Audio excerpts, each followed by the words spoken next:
Hi everybody. I wanted to come on quickly and update the Sammontana Italia review just to say that I was delighted to hear that there were some changes to the covenants that I wanted to walk through.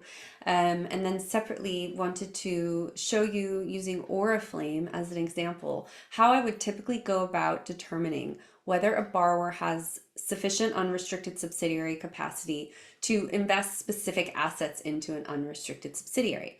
So beginning with Sammontana Italia, there were some changes to the debt covenant. The capacity for incurring the RCF or incurring a credit facility that was super senior was reduced to the amount of the RCF on day one, which is 140 million euros.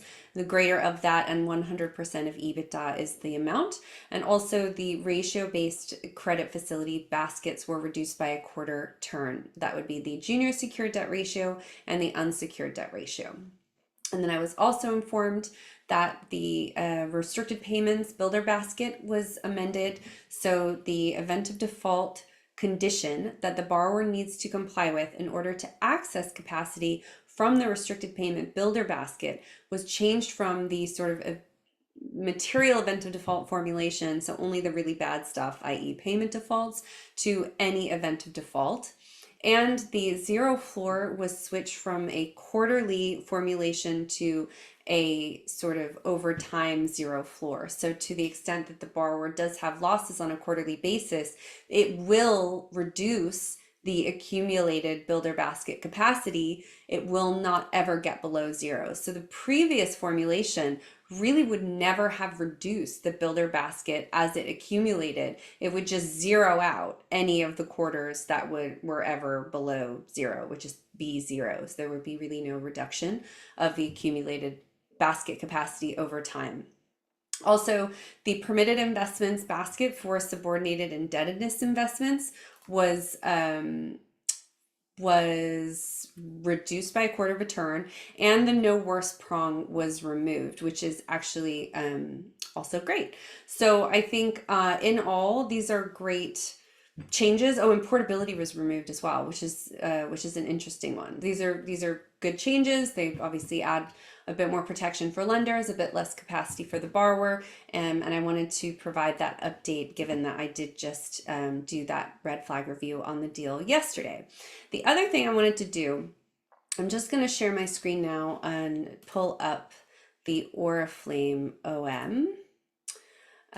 Is I wanted to, let's see, just make sure I'm going to the right place. Here we go. I wanted to note how I would typically go about assessing restricted payments capacity. So this is the Oriflame offering memorandum. And as you can see, this is the restricted payments covenant. So most restricted payment covenants in high yield bonds will begin with the definition of restricted payment. And then you go into the conditions to accessing the builder basket. And then the builder basket formulation, which can at times include a starter amount. So I would typically add up first the borrower's general restricted payments capacity. So in this case, they have here a general restricted payments basket. They also have a leverage-based restricted payments carve out at 3 times, which most distressed borrowers are not going to be able to access. So typically not going to be adding anything there. But the general basket they could absolutely use for investments in unrestricted subsidiaries. So one mistake a lot of people make is that right off the bat, they go looking for the permitted investment basket for unrestricted subsidiaries. But any issuer can use more than just that basket. So you'd be kind of going to like a too narrow of an analysis if you went there first. So I start with the restricted payments covenant itself. I'll get the general basket, any other general purpose capacity that could be there, which apart from the leverage-based carve out, you might see some tie-ins with the asset sales covenant, for example. And then looking at the builder basket, what you're really going to have to assess is whether the borrower can meet that leverage ratio, or sorry, the ratio test, which depending on the borrower is either going to be a leverage ratio like it was in Altice, or it will be a fixed charge coverage ratio. For borrowers that are very levered, the fixed charge coverage ratio could be tricky. It just depends. So you have to do that assessment. And then of course the default trigger is something else you'd want to be checking. If they're able to meet those 2 tests Only then will they be able to access their accumulated capacity. And just noting here what a zero floor typically does look like. So depending whether the borrower can meet that fixed charge coverage ratio is going to determine whether or not the borrower is going to be able to access accumulated capacity from this basket, and whether they'll be able to access that additional greater of 30 million and 17% of EBITDA starter amount in addition to that.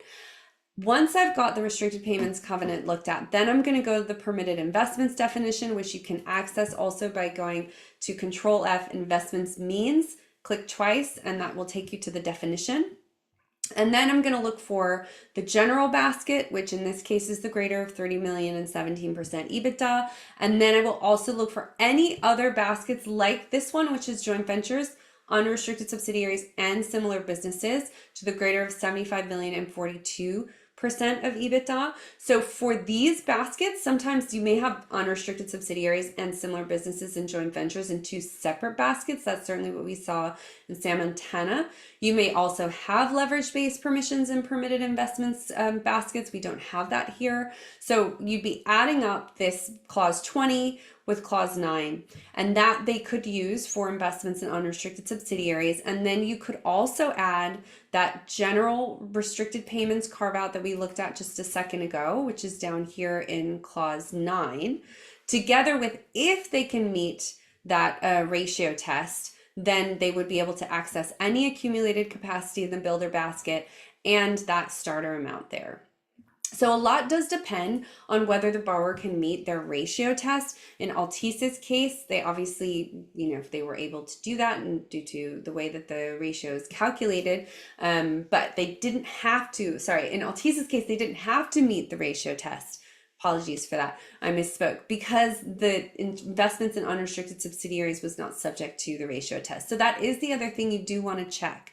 So whilst most borrowers will need to meet those tests, some borrowers don't need to meet the ratio test in order to make investments. It specifically carves out any there will be specific reference to the definition of restricted payment, and it will say for prong 5 or 4, the one for restricted investments, there's no requirement to meet the ratio test. But in the case of Oriflame, they are required to meet the ratio test in order to access their builder basket capacity for any purpose at all.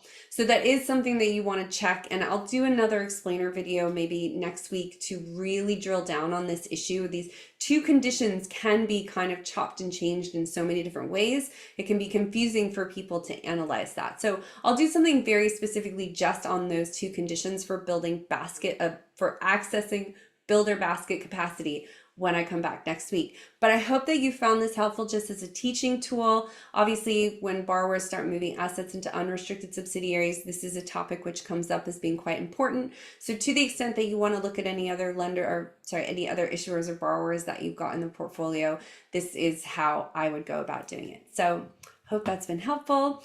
Wishing everybody a lovely evening, and I will see you in the next video.